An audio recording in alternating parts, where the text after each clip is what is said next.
Oke,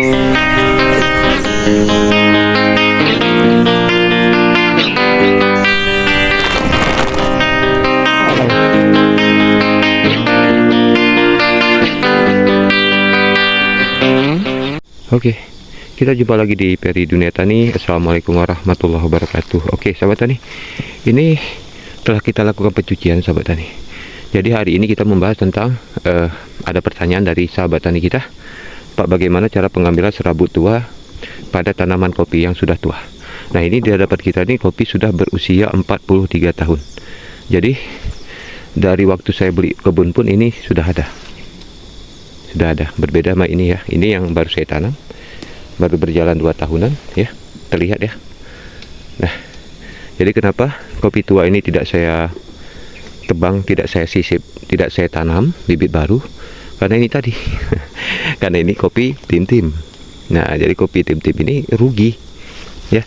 Tapi bukan berarti nggak saya tebang, bukan berarti nggak saya sisip, bakal saya sisip juga sebetulnya. Tapi ya kalau kita tebang semua, nanti kita makan apa, kan gitu ya sobat tani. Jadi mumpung kita nunggu ini besar, kita bisa nikmati dulu kopi-kopi tua ini. Oke, jadi inilah kita lakukan pencucian sobat tani. Ini namanya pencucian ya.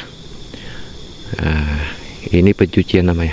Oke, jadi syarat pertama sobat tani, lakukan dulu pencucian, pembuangan tunas-tunas yang tidak produktif ya, ranting-ranting kering dan sebagainya ya, sama seperti pemangkasan ya. Tapi ini pembedanya adalah nanti akan kita bahas, karena ini kita khusus membahas tentang bagaimana cara mengambil serabut-serabut tua. Oke, nantikan terus, akan saya bagikan ilmunya, karena ini penting sobat tani. Nah, ada juga mungkin di tempat sobat tani tanaman kopi sudah tua, tapi makin dipupuk kok malah tidak mau berbuah. Nah, itu tadi seperti di konten waktu itu saya bilang, jika serabut tuanya sudah banyak, otomatis bentrok sama serabut-serabut muda atau serabut-serabut baru. Jadi karena itu kita wajib kurangi serabut-serabut tua, sehingga serabut baru nanti bisa terkonsentrasi untuk menyerap unsur hara. Oke, lagipun ini kopinya sudah tua ya, sudah pasti serabut tuanya wow luar biasa. Oke, seperti ini caranya.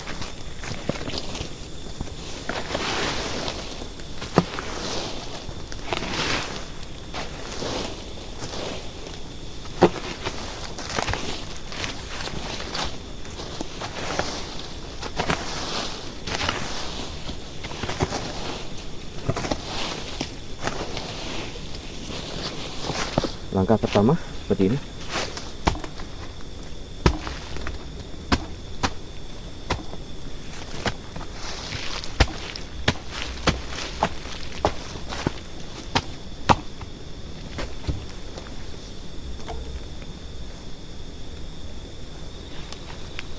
Oke, ini dia. Ini namanya serabut tua, warna udah coklat. Kalau serabut baru biasanya putih ya, berwarna putih sahabat tani, tapi ini berwarna coklat gelap. Ini yang sebenarnya kalau kita pupuk pun percuma, karena sudah tidak aktif lagi ya, tidak aktif lagi. Jadi diserap olehnya tanaman kopi tetap jelek. Oke, jadi kita lakukan ambil satu garis ya, nanti kita ambil garis sana juga, sana, jadi ada sekitar 4. Oke, lihat lagi ya.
Oke. Jadi ada 4 ya.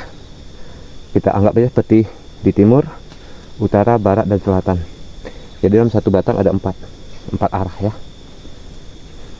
Oke, jadi sekedar mengingatkan untuk sahabat tani yang melakukan lubang angin. Jadi kalau udah melakukan lubang angin, lebih baik jangan lakukan lagi ini, karena lubang angin sama ini fungsinya sama. Namun kalau di lubang angin ini tidak semua arah bisa putus akarnya. Oke, seperti ini sahabat tani. Oke, kita sorot dekat. Nah, ya. Ini 1 sudah saya gali, 2, 3. Itu juga 1, 2, 3. Sana juga 1, 2, 3. 1, 2, 3. Nah, oke, itu cara yang pertama sahabat tani. Kalau mau cara yang kedua, memang lebih capek. Kita harus cangkol sekelilingnya pol. Nggak seperti ini ya, ini 3 lubang.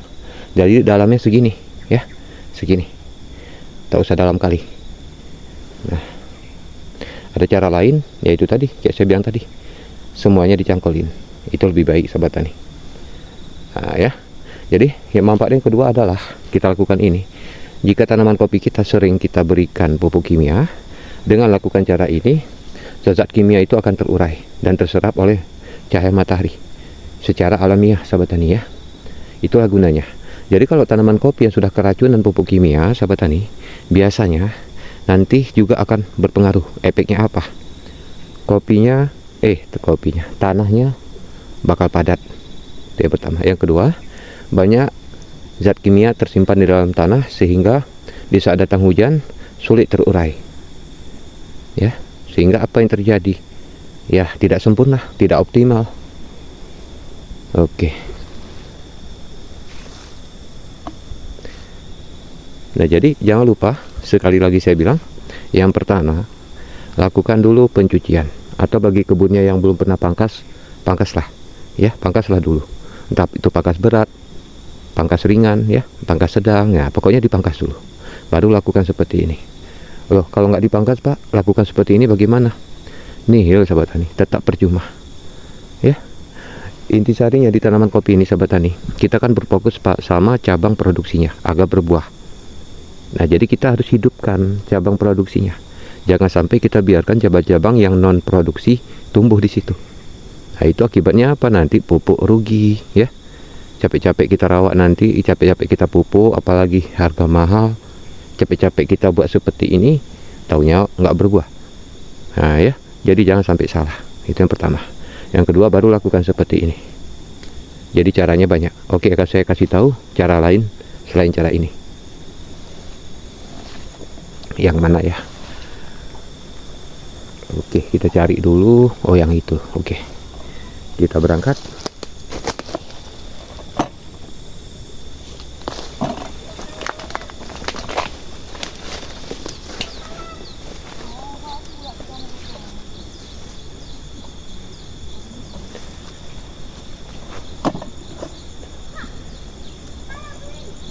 Oke, kita posisikan dulu ya, soalnya agak susah ini. Oke, seperti terlihat ya, sudah saya lakukan pencucian. Oke, kita lanjutkan dengan cara yang kedua.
Oke, sudah selesai ya.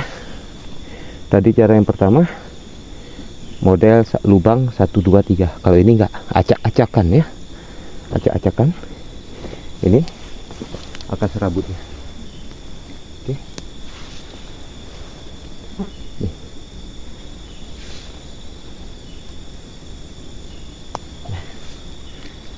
Yang seperti ini udah tua, udah kering. Ini sebenarnya mengganggu proses produksi kopi, sehingga kopi sudah dipupuk nggak mau berbuah. Oke, jadi ini penting sobat tani, penting bagi kopi yang sudah berusia lanjut ya, atau udah tua. Oke, saya rasa mungkin segitu aja. Itu cara yang kedua. Memang agak capek, tapi lebih baik daripada cara pertama. Tapi bukan berarti cara pertama tadi tidak bagus, bagus juga. Itu bagi yang biasanya kebun luas ya. Oke. Oke, hampir lupa. Kebetulan saya ada bawa pupuk seperti biasa, NPK Posca yang kita pakai sahabat tani. Jadi nggak ada itu yang namanya NPK Posca itu palsu, nggak bagus tuh, nggak ada. Terus saya udah buktikan sendiri. Ya alhamdulillah hasil panen meningkat. Jadi jangan dulu kita dengar kata orang sebelum kita uji sendiri. Coba dulu.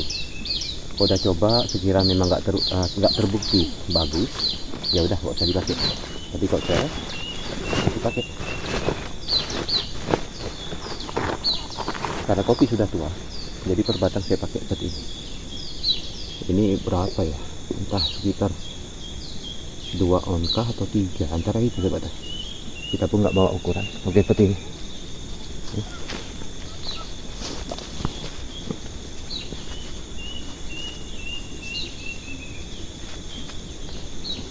Oke, cukup sahabat tani, nggak perlu berlebihan, nggak perlu satu batang 1 kilo ya, nggak perlu. Jadi setiap kita nanti melakukan piringan pembersihan, kan udah pasti itu dalam setahun tuh ada nanti itu kita lakukan pembersihan seperti ini sahabat tani ya. Itu bagi orang yang menjiwai kebun. Kalau yang enggak, itu saya nggak tahu. Nah, jadi setiap nanti bersihkan kebun, lakukan seperti ini.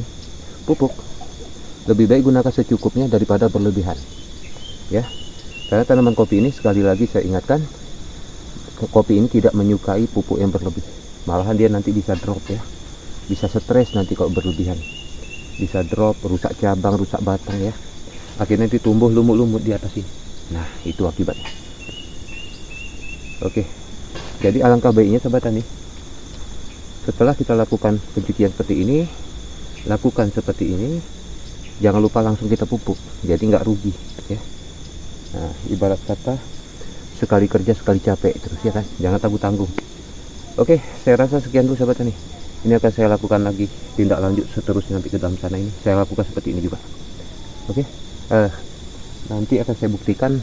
Ada beberapa batang yang terbukti buahnya langsung keluar banyak, padahal kopinya sudah tua. Kalau kopi sudah tua biasa produksinya nurun kan, tapi ini enggak, ini luar biasa sahabat tani. Jadi ini sebelum saya bagikan kepada sahabat tani pengambilan serabut tua ini, saya sebenarnya udah testimoni sendiri, udah saya eksperimenkan 8 bulan yang lalu. Karena sudah berhasil, saya tampilkan kepada sahabat tani ya. Jadi inilah hasilnya.